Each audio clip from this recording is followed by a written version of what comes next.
Well, howdy there, Internet people. It's Bo again. So today we are going to talk about a poll. A poll that is measuring the enthusiasm within the Democratic Party for a second Biden term. And it prompts a few questions, and we're going to kind of go through those. I will tell you the numbers are not wonderful for the Biden administration in this poll. The way it is being framed in the media is that it's scary. That it should be giving the Democratic Party chills. I don't know that that's accurate either. But the poll itself shows a decline with enthusiasm for a Biden second term. Back in October, 52% of Democrats were like, yay, we want Biden to run again. That number is now 37%.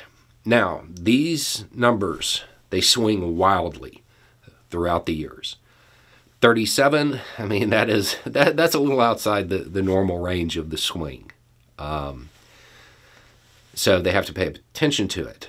Another thing that is worth noting is that's the big number up at the top of the poll. When you get into the demographic information, what you find out is that swing, it is in large part based on people my age and younger. Back in October, 45% supported a second Biden term.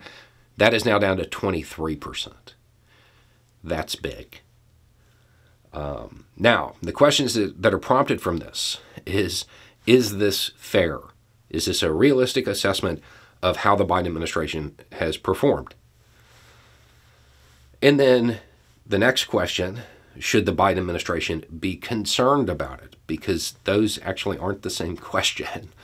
And then the third thing is, if they do need to be concerned about it, what should they do? Okay, first, is it fair? I actually don't think so. When you are judging something like this and people are making this determination, they're basing it on their own expectations.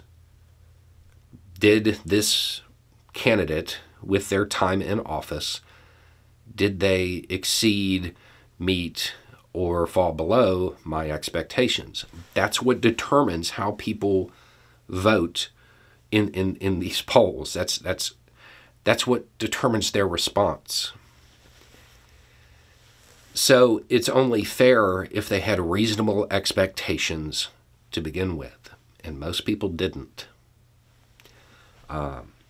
If you go back to the videos from during the campaign,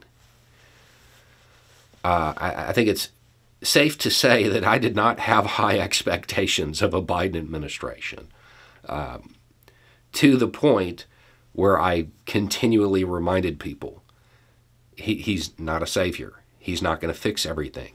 He is very status quo, bringing things back out of Trumpism and back to normal. This is not a guy where you're going to get a bunch of change. Like, it's all there constantly because that's who Biden is. This is somebody that I repeatedly was like, yeah, he's not my guy. So has he met or exceeded my expectations? He's far exceeded them because I set him at a realistic level. I think a lot of younger people wanted a lot of change that isn't going to be delivered within 2 years, particularly with a House and Senate that don't have supermajorities. And that expectation of having a bunch of massive change quickly, that's what I think is driving the lack of enthusiasm. If you go back and you look at it the other way, what are the administration moves you disagree with? I have two. But when you compare that to an average politician or an average presidency, that's not a lot. So you might want to go back and look at it through that lens and see if you are one of those people who is looking at the Biden administration now and being like, I don't want this guy again. Go back and look and see at what he did and whether or not you agree with those moves, not whether or not he was able to deliver utopia in 2 years. So do I think it's fair? No. Okay. Does that matter? No, it doesn't. Not at all. Politics isn't fair. It's all about perception, and this is the perception. It's measuring it. So, should this concern the Biden administration? Absolutely. The Biden administration is going to have to pay attention to these numbers. Biden cannot win a second term with low enthusiasm among younger voters. The Democratic Party cannot go toe-to-toe with Republicans based on the older vote. It can't happen. They won't win. They'll get swamped. So yes, these numbers should be of concern. They have to get their message out, and this is part of the problem. Younger voters don't get their news from network TV. They don't get their news from newspapers. They get their news via apps. TikTok, Twitter, YouTube, Facebook. Not really Facebook. Some do. But this is where those perceptions are created. The Democratic Party doesn't have cheerleaders like the Republican Party on social media platforms. The conservative commentators, they're not exactly critical of their own team, so to speak. They will get out there and they will cheerlead an obvious mistake. The Democratic Party doesn't have that. When you look at left and liberal commentators,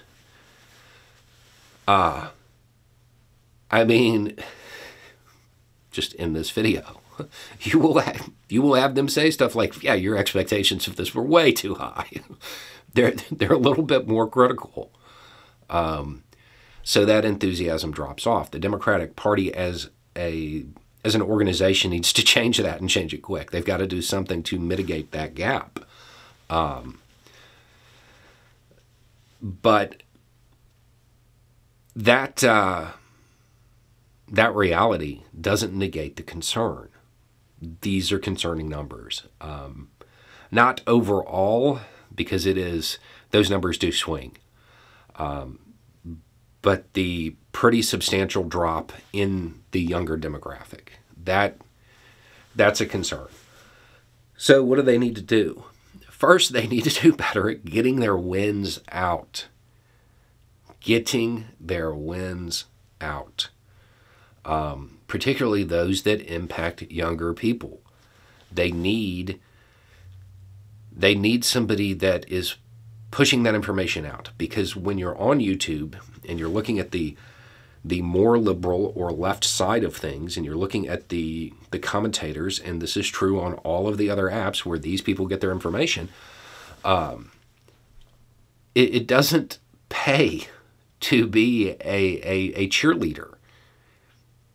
The audience wants an analysis, and nothing is ever perfect.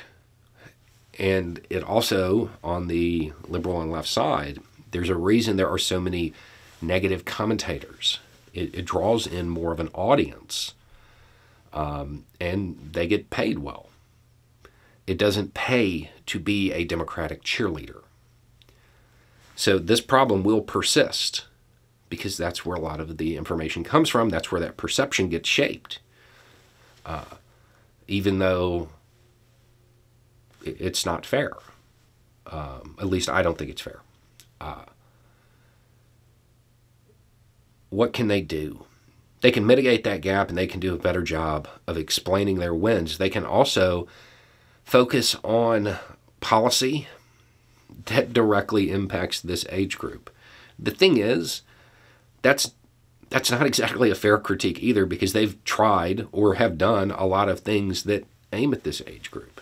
They haven't accomplished everything because that's not a realistic expectation. But they have to do better with getting their message out when it comes to the wins. And hopefully that would start with the State of the Union. And then it would carry on from there.